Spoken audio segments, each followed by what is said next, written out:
It's a wonderful practice to play with, to do very subtle movements. Because in a way, you probably noticed already earlier, but no matter how still you sit, or you hold the body still, and I'm not talking about holding it still tight, holding it still like, there's always movement in the body. You know, the organs in the body, they're always moving together, talking together, connecting together.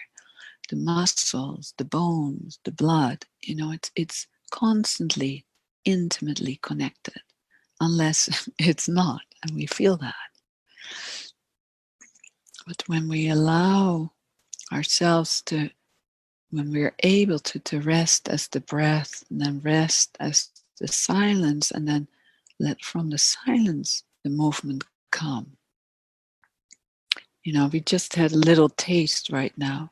But when you would do that for an hour, when we together would do that for an hour, you will feel that in a very natural way, the body wants to come to coherence. And with that, the mind wants to come to coherence. With that, like the whole system wants to come back to itself. You know, it really wants to wake up to itself. As consciousness wants to wake up to itself. The silence of our being wants to wake up to itself, but the body itself too. It wants to know itself. And the more we can know ourselves and rest as ourselves, the easier we can allow our bodies to be informed how they want to move. And it's not that, I need to know the direction. No, the direction will be shown. It's really not. It's this little subtle movement. It has no direction, no goal, no reason really. It's just a natural movement of nature, of our nature.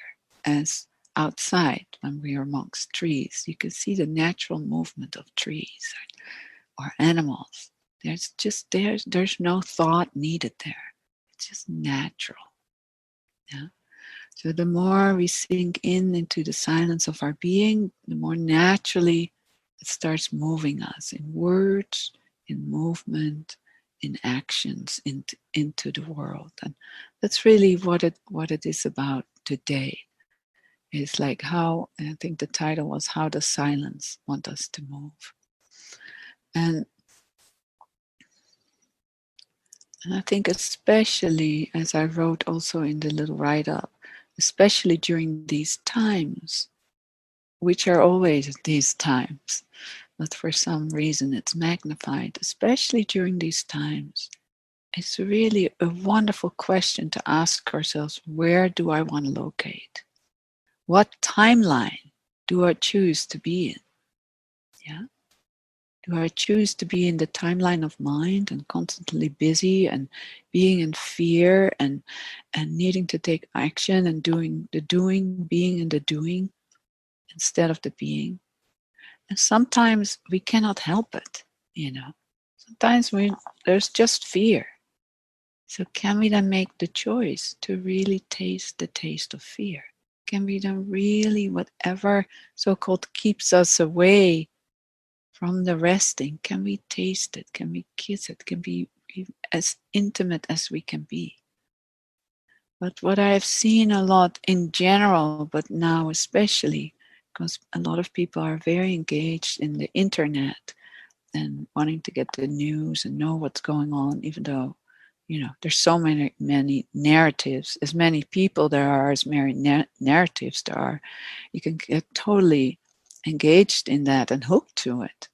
And then there is already the fear, and we want more information because mind wants that, wants to understand, wants to give it a place, and so that it can rest. But then it needs to find something else again to get to understand. It always wants to find meaning. Why is this happening? It's because of this. Why is this happening? Well, because of that. But then more and more we go away from ourselves. And we get kind of fear of the fear. We don't dare to connect with our nature. We don't dare to connect what bubbles up in our humanity. So then we go out even more. There's fear. What's part of being human? Sometimes there's fear. But then we get afraid of the fear. There's fear for the fear of the fear of the fear. So it's like it adds up and we lose ourselves. And in coming together here today, I hope to bring a sense that we can together deepen more in and as the silence that we are into this spaciousness that's always aware and awake, and especially when we start resting there, it just wakes up even more to itself. The more we rest there, easier it is to meet what actually bubbles up in us. And then we can meet it, not to get rid of it, like, oh, I don't want this, I want to throw it away. But more as exploration and a curiosity, like, oh, wow, what is this fear? What's the taste of it? What's the sensation? What is this? But then you look with the eyes of the light of the awareness, yes, and we explore. And there's always unpredictability. And in this global situation, there seems to be more unpredictability. You know, unpredictability is unpredictability, but a part of trauma is that the situation we're in is unpredictable. And so for some people, that's fine. You know, they're fine to live in the unknown. They're fine that everything is unpredictable, has always been, and now it is again. It still is unpredictable. We don't know. And then there are people that have already early traumas, which again, trauma has to do with the situation is unpredictable and we're not able to protect ourselves. And then the nervous system gets really activated. And so in situations like that, we find tools, we hope to find tools to survive it. You know, we try to run away, we just try to numb, or we try to find somebody else. So to find comfort and to be able to survive. So that can happen now, of course, too. I know other people that work with trauma too. We all have this feeling. It's for a lot of people, it's almost like a global trauma state. People are either numbed or very activated and not being able to calm down. And so it takes, it's important to bring order. Just in our humanity, it's important to bring order. Just simple things when you're at home a lot and you don't work. And it's important to bring structure. Structure, like I get up at this time, I gonna eat then, I gonna make something from a recipe, you know, that's also step by step, it brings structure. And that all structure helps to calm the nervous system, helps to calm here. To seek connection over the internet helps to calm the nervous system. So there are many ways we can work with this.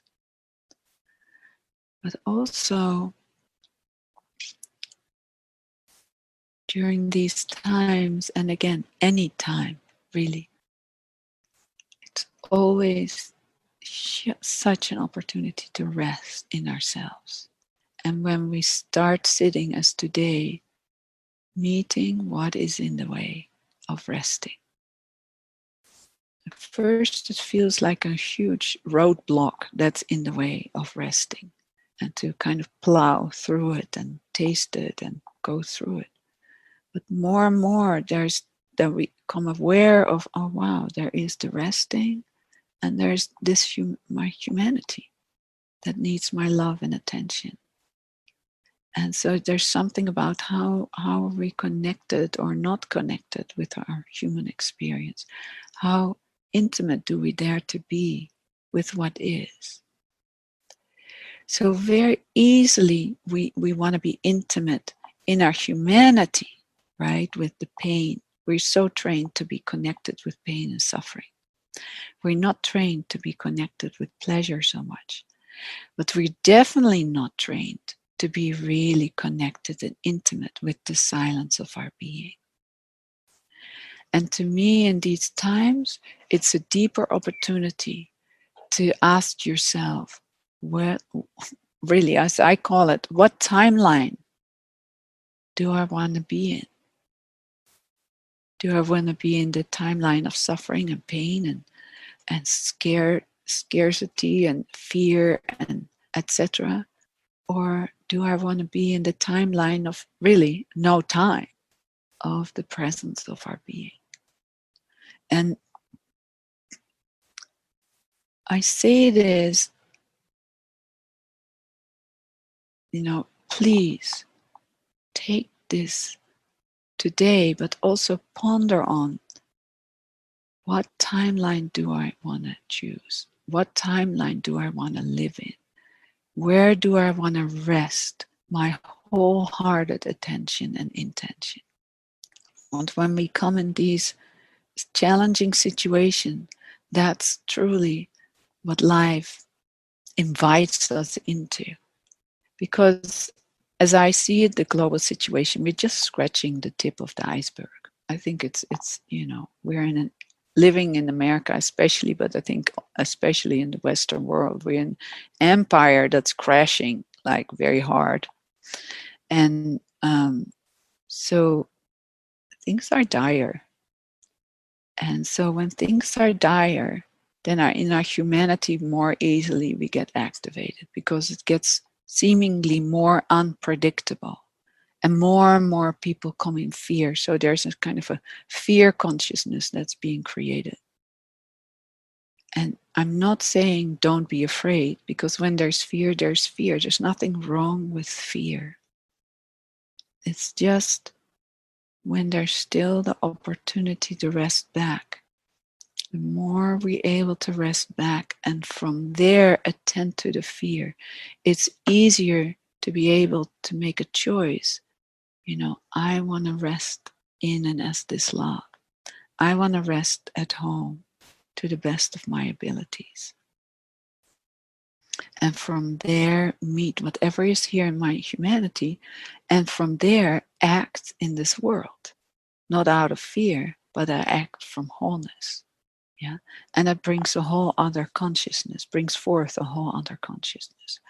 So to me, this is the incredible potential and opportunity that we're living in, because